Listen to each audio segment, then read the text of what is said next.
Selamat pagi para saudara seiman dalam Kristus. Salam sukacita dan sehat selalu untuk kita.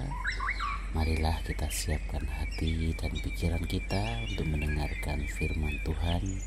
Tuhan beserta kita sekarang dan selama-lamanya. Inilah Injil Yesus Kristus menurut Lukas bab 10 ayat 13 sampai 16. Dimuliakanlah Tuhan. Yesus mengecam beberapa kota. Celakalah engkau, Korazim, celakalah engkau, Betsaida, karena jika di Tirus dan di Sidon terjadi mujizat-mujizat yang telah terjadi di tengah-tengah kamu, sudah lama mereka bertobat dan bergabung. Akan tetapi pada waktu penghakiman, tanggungan Tirus dan Sidon akan lebih ringan daripada tanggunganmu. Dan engkau Kapernaum, apakah engkau akan dinaikkan sampai ke langit? Tidak, engkau akan diturunkan sampai ke dunia orang mati. Barang siapa mendengarkan kamu, ia mendengarkan aku. Dan barang siapa menolak kamu, ia menolak aku. Dan barang siapa menolak aku, ia menolak dia yang mengutus aku. Demikianlah sabda Tuhan. Terpujilah Kristus. Selamat pagi para sahabatku, sahabat suara hati, rekan muda dan para pendengar dimanapun Anda berada. Dalam Injil hari ini, Yesus berkata, celakalah engkau Korazim, celakalah engkau Betsaida, karena jika di Tirus dan Sidon terjadi mujizat-mujizat yang telah terjadi di tengah-tengah kamu, sudah lama mereka bertobat dan bergabung. Kota Korazim dan Betsaida adalah dua kota yang menjadi tempat karya Yesus dan di sana membuat banyak mujizat.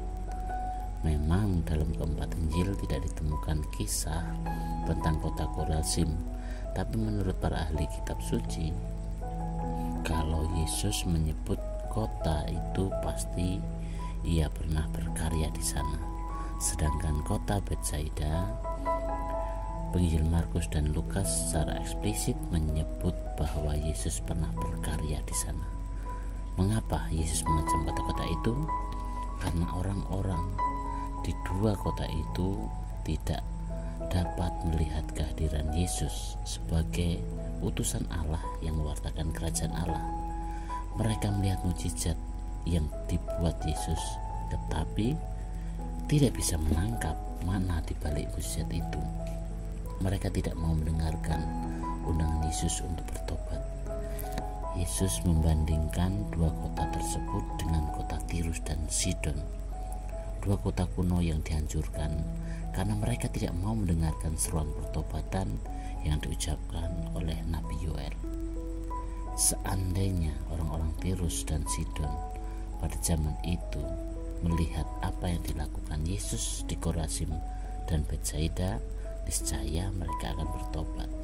Para sahabatku, sahabat suara hati, rekan muda dan para pendengar dimanapun Anda berada, kebebalan dan ketidakmengertian adalah bagian dari hidup manusia.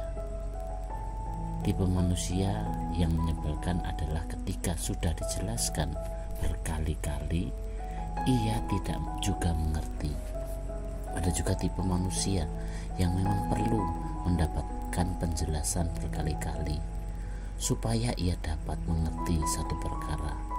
Jika sekali, dua kali, atau tiga kali, perkara itu tidak akan ditangkap dan dimengertinya. Bagi kita belajar untuk peka mendengarkan suara-suara Tuhan, sementara Tuhan tidak berbicara dengan suara yang keras. Maka diperlukan suatu konsentrasi, suatu kepekaan untuk mendengarkan suara Tuhan dalam hidup kita. Mendengarkan berarti yang kita dengarkan itulah yang kita wartakan kepada orang lain. Jika kita mendengarkan diri sendiri, maka kita juga yang akan mewartakan diri sendiri kepada sesama. Jika kita mendengarkan Tuhan, maka otomatis sabda Tuhan yang kita wartakan kepada orang lain. Para sahabatku, sahabat suara hati, rekan muda dan para pendengar dimanapun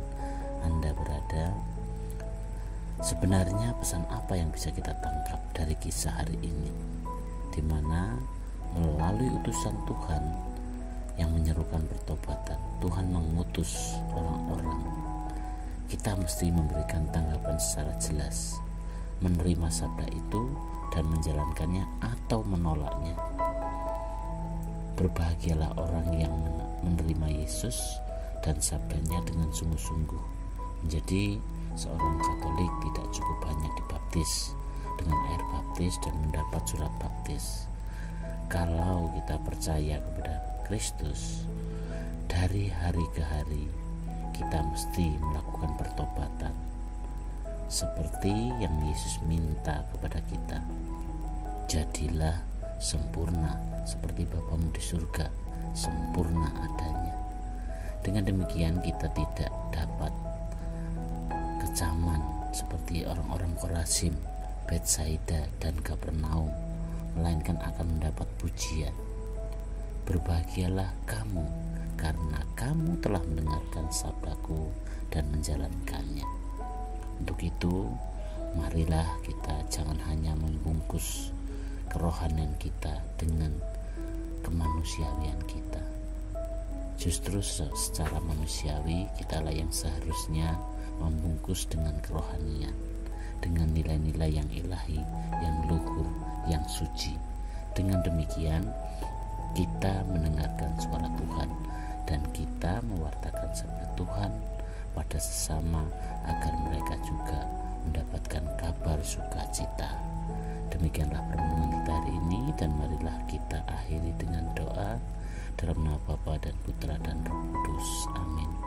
Bapa yang penuh kasih, Engkau telah mengutus Putramu ke dunia untuk mengajarkan kepada kami agar kami hidup dalam keselamatan.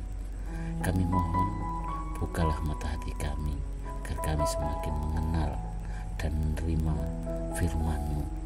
Berilah kami keberanian untuk menjadi saksi-Mu di lingkungan kami, dimanapun tempat kami tinggal, dan semoga dengan kehadiran kami sungguh-sungguh bisa mewartakan kabar keselamatan untuk orang-orang yang kami temui. Doa ini kami serahkan kepadamu Tuhan, dengan perantaraan Kristus Tuhan kami. Amin.